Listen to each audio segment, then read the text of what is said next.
Louvado seja nosso Senhor Jesus Cristo. Podem se sentar, por favor, só para alguns avisos, né? Pedimos que continuem observando as medidas de prevenção para que não tenhamos que suspender as atividades na capela por um surto entre os fiéis ou pela contaminação de um dos padres. Isso inclui evitar conversas na capela, no entorno da capela depois das missas. E, evidentemente, estamos à disposição para administrar os sacramentos também para as pessoas doentes. Continuamos alertando para as falsas soluções, o aparicionismo, pelo qual se acredita em aparições não aprovadas pela Igreja, o que faz basear a vida espiritual inteira em uma aparição mesmo aprovada pela Igreja. O culto de personalidade, colocando alguém ou um grupo como a solução de todos os problemas, em substituição, muitas vezes, à hierarquia da Igreja, e a solução política de esquerda ou direita com seus inúmeros erros. Temos apontado principalmente os erros da direita, mais apta a seduzir os católicos sérios. São erros de liberalismo doutrinário, moral, econômico, por exemplo. A situação atual mostra cada vez mais que a solução não é primeiramente política, mas religiosa. A solução é o reinado de Cristo sobre as almas e sobre as sociedades, e é para isso que devemos tender enquanto católicos. Em nome do Pai, do Filho e do Espírito Santo. Amém. Ave Maria, cheia de graça, o Senhor é convosco. Bendita sois vós entre as mulheres e bendito é o fruto do vosso ventre, Jesus.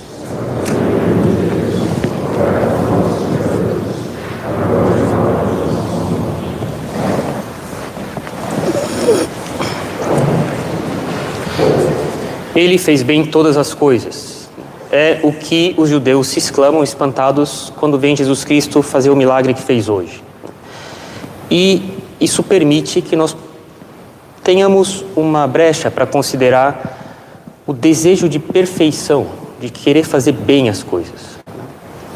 Então, o desejo de fazer bem as coisas é um meio de perfeição, bastante específico, né? Que a pessoa queira fazer bem feito as coisas que ela faz. Tá?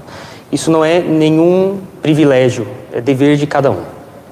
Fazer bem feito as coisas, querer fazer bem feito as coisas é o dever de cada um. E é necessário se dar conta, em primeiro lugar, que ninguém nasce pronto. Né? Eu sempre repito isso, ninguém nasce pronto. Ninguém nasce pronto, ninguém já sabe fazer tudo muito bem feito. Isso é uma coisa que a gente cultiva ao longo da vida. Os pais devem ensinar os filhos a terem essa preocupação deles se enxergarem, de refletir no que eles estão fazendo, de ter na memória deles, na mente deles, exemplos de coisas bem feitas e que eles façam um juízo sobre o que eles estão fazendo, se está bem feito ou não. É necessário que eles tenham um modelo bem feito na memória e que eles procurem repetir aquilo ali, até ficar bom. Né? Quem é inteligente, copia. Né? Quem é inteligente, quando vê uma coisa bem feita, fala, isso aqui está bem feito, é assim que é para eu fazer. A gente vai falar um pouco sobre isso daí daqui a pouco. Né? Então, esse desejo de perfeição é um ato da vontade, uma inclinação, um movimento da vontade, tá? Que tem fome, que aspira, que tem como que um vazio que sempre quer ser preenchido, né, de progredir na vida de união com Deus, de fazer as coisas bem feito, de ser amigo de Deus porque faz as coisas cada vez mais semelhantes a como Ele faz as coisas, bem feitas, né, até chegar na santidade e na perfeição. Então, o verdadeiro desejo de perfeição já é, claro, um grande dom de Deus, é uma coisa que a gente tem que pedir, é uma graça, né, mas é necessário cultivá-la. É necessário cultivar essa vontade desejosa de fazer bem feito as coisas.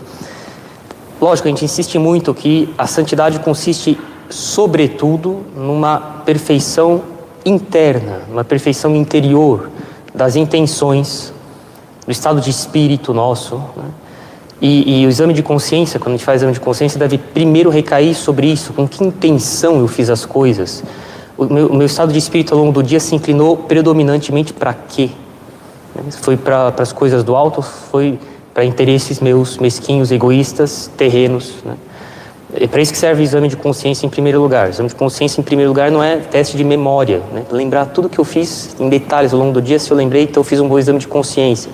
Não, isso é um pré-requisito, que eu tenho uma memória razoável das coisas que eu fiz ao longo do dia, mas que eu possa ler dentro desses atos com que intenção, com que disposição de alma eles foram feitos. Tá? Mas Bem, é necessário então levar em conta que a perfeição consiste primeiramente nisso, mas é necessário se dar conta também que quando a igreja vai estudar a vida de alguém para canonizá-lo, ela vê se a pessoa fazia bem feito as coisas, se ela realmente tinha zelo pelo modo correto, exterior, aparente de fazer as coisas, né?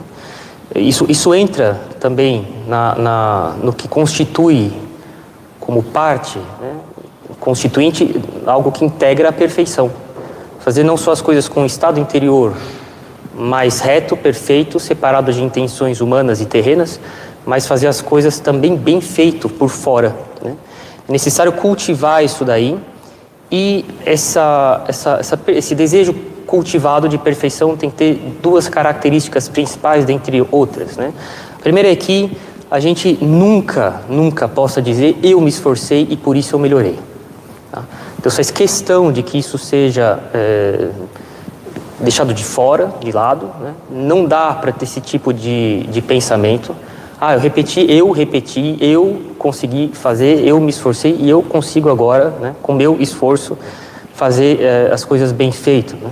Isso é um pré-requisito, isso é algo necessário, não só um pré-requisito, mas é algo necessário para, de fato, fazer bem feitas as coisas, porque a graça não substitui nossa vontade, tá?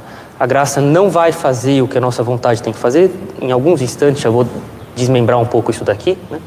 Mas que a pessoa se dê conta de que ela deve corresponder à graça, São Paulo fala no final da epístola de hoje, né? Em mim a graça não foi vazia. A pessoa deve se esforçar, ela tem que ter um esforço dedicado, que sai dela, um interesse pessoal dela tomar as rédeas da vontade de perfeição na mão dela e fazer a coisa ir para frente, né? É ela que tem que querer isso daí. Esse espírito, esse pré-requisito Deus quer de nós, é necessário, tá? A graça não vai substituir nossa vontade, né? Eu sempre insisto, para fazer café é necessário pó de café e água, né? Só pó de café é necessário, mas não é suficiente. E só água é necessário, mas também não é suficiente. Para fazer café tem que ter água e pó de café. Para fazer uma ação perfeita tem que ter a graça e nossa vontade, né? A graça não vai suprir o papel da nossa vontade. Só as pessoas precisam entender bastante, porque uma visão errada da graça leva as pessoas a ficarem sentadas esperando a melhora delas até o fim da vida, né? Elas esperam ter vontade para rezar, vontade de fazer bem feitas coisas. A natureza humana nunca vai desejar por ela mesma coisas sobrenaturais, né? Ou a gente faz um esforço para isso daí, ou a gente vai ficar esperando sentado o resto da vida esse desejo aparecer. Ao contrário, já cultivando isso daí, a gente tem que várias vezes reanimar esse desejo, porque o desânimo aparece, né? Bem, no começo esse desejo é difícil que seja puro, lógico. Deus vai purificando esse desejo de perfeição. No começo tem muito egoísmo, no começo tem muitas visões defeituosas das coisas. Sem se dar conta, a gente coloca dentro desse desejo interesses humanos demais. Não se preocupem, se a coisa é fundamentalmente sincera, Deus vai se encarregar de purificá-la com o tempo. É necessário ir retificando esse desejo, até que não tenha nenhum interesse pessoal para mim mesmo, mas só a glória de Deus, que Deus seja conhecido pelas pessoas, que as pessoas se aproximem de Deus, que as pessoas sejam mais amigas de Deus, que assim seja comigo também, né? É necessário ir retificando essa intenção para que seja desse jeito, né? A segunda coisa é que deve ser constante, deve ir crescendo, a gente deve cultivar, não deve manter esse desejo oscilante, mas ele deve ser constante. Também comparo, né? Já falei isso 1000 vezes, com querer aquecer uma água numa panela em cima do fogão. A gente coloca a panela com água em cima do fogo e durante um bom tempo a impressão que tem é que não está acontecendo nada. A água continua durante um bom tempo, visivelmente, tão igual como era no começo, né? E a pessoa que fosse um pouco inocente, ela cometeria o grave erro de pensar que, não está funcionando, vou desligar o fogo, desisto, né? Ledo engano, apesar de exteriormente não parecer que muda muito, a água está interiormente mudando bastante. Ela está acumulando cada vez mais energia dentro dela. Uma hora, nos instantes finais, em poucos instantes, comparado com o período todo de aquecimento da água, toda a massa entra em ebulição. Assim também deve ser o desejo de perfeição em nós. Vocês nunca se iludam porque não vem um progresso visível, né? É necessário dar conta de que, mantendo um esforço constante, cultivando esses desejos de perfeição, a gente acumula em nós uma caridade maior, uma intensidade de desejo de perfeição cada vez maior, e a ponto de que chega um momento que é suficiente para uma mudança global mais visível. Uma pessoa que se deixasse justamente levar pela aparência exterior da água, que parece não mudar, ela desligaria o fogo, tiraria a panela do fogo, depois ela se arrepende e põe de volta. Bem, aí ela perdeu um tempo enorme, ela perdeu todo o tempo que ela usou o fogo para esquentar a água, porque agora tudo foi perdido, a água esfriou, ela perde o tempo agora de ter que reesquentar a água de novo, né? Que já poderia ter sido economizado se ela tivesse um pouco de paciência e a água ficasse em cima do fogo uma vez por todas, né?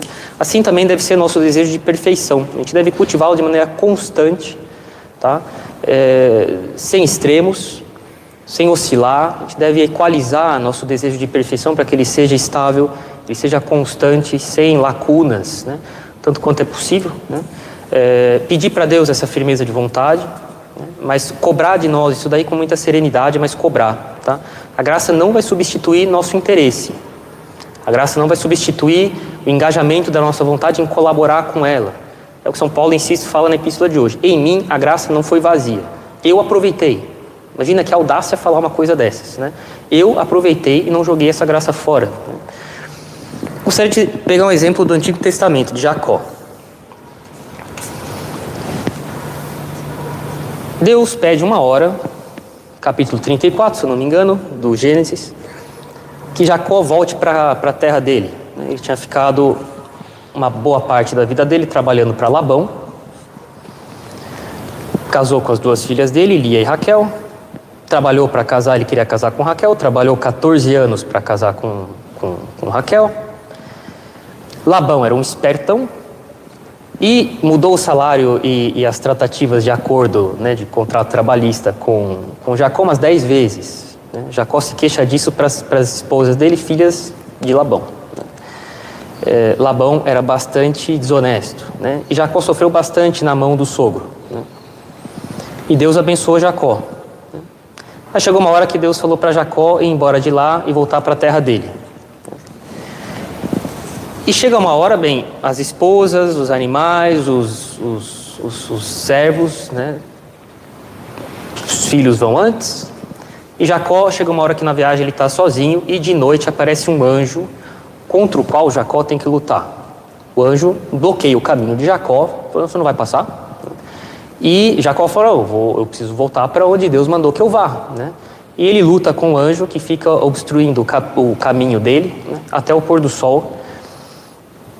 E a pergunta é a seguinte: mas que anjo é esse? Né? E para que ele está fazendo isso? Né? Tem todo tipo de comentário, né? É um demônio, sabe-se lá por quê, enfim, né? Mas o comentário absolutamente mais razoável de todos, né? Bem mais razoável, por várias razões que, por brevidade, não vale a pena abordar aqui, é que diz que esse anjo foi expressamente enviado por Deus para bloquear expressamente o caminho que Deus mandou Jacó fazer, né, para ver se Jacó realmente queria fazer, por ele mesmo, né, se ele tinha a vontade pessoal de fazer aquilo ali, porque aquilo ali mais para frente vai ter uma importância grande na vida de Jacó e da descendência de Abraão, né.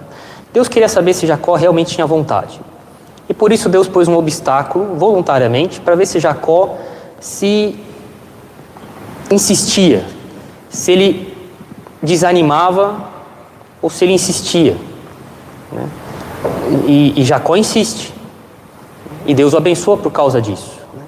Deus, ele sabe da importância da nossa vontade no desejo de perfeição, ele sabe da importância de cultivar de nós mesmos, criarmos em nós, cultivar em nós desejos, né? Porque ele sabe que a graça dele não vai substituir a nossa vontade, e que a graça dele sem uma vontade firme em nós vai ser jogada fora. É o que São Paulo fala que ele não fez. Deus, ele coloca dificuldades na nossa vida porque ele permite, ou ele coloca mesmo, para ver o quanto a gente quer as coisas, o quanto a gente quer de perfeição, né? Imaginar assim: as coisas estão sendo difíceis, acho que Deus não quer, é uma enorme bobagem. Se você sabe que de fato isso está de acordo com a lei de Deus, se você sabe que está de acordo com os mandamentos, ou então que é um dever de Estado que você tem que fazer, se tem um motivo claro que diz que aquilo é vontade de Deus, A gente sabe a vontade de Deus pelas vontades superiores, pelos mandamentos, pelas circunstâncias da vida. Está no Catecismo de São Pio X isso daí. Se a gente sabe que aquilo ali é a vontade de Deus, se tem dificuldade, a gente continua até conseguir. Deus abençoa, né? Deus coloca dificuldades para ver se a gente quer mesmo. Tá? Cultivar de maneira constante, né? Progredindo na intensidade desse desejo de perfeição, sem extremos e sem oscilação, né? Para ter uma noção de o que quer dizer essa intenção mais forte da vontade de perfeição, é de que eu posso segurar esse papel, né? Mas com intensidades diferentes, né? Eu posso segurá-lo com uma intensidade medíocre e ele é facilmente retirável da mão que o segura. Ou então eu posso segurá-lo muito bem, com muito mais intensidade, e eu posso puxá-lo com a outra mão quanto eu quiser, ele não vai sair da mão que o segura, porque ela segura com muito mais intensidade. É esse crescimento de intensidade, de desejo de perfeição que a gente deve ter, né? Muitas vezes as pessoas acham que não progridem. Ah, mas eu já tentei. Será que tentou com a intensidade correta? Acho que não, né? Queria aplicar para terminar isso aqui justamente em alguma coisa que diz respeito à educação dos filhos, né? O desejo de perfeição na educação dos filhos evita muitas lacunas, né?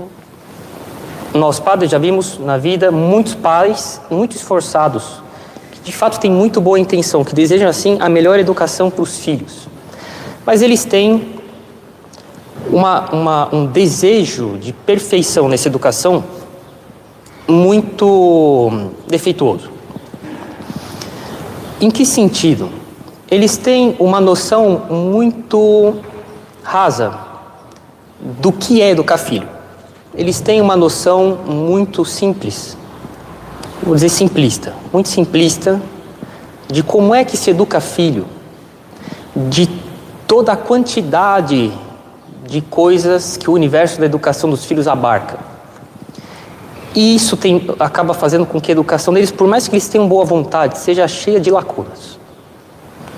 Lá na frente, quando o filho tiver 15, 16 anos, aí já não dá para educar mais direito. Ou você educou predominantemente até antes disso, ou então depois fica difícil, né?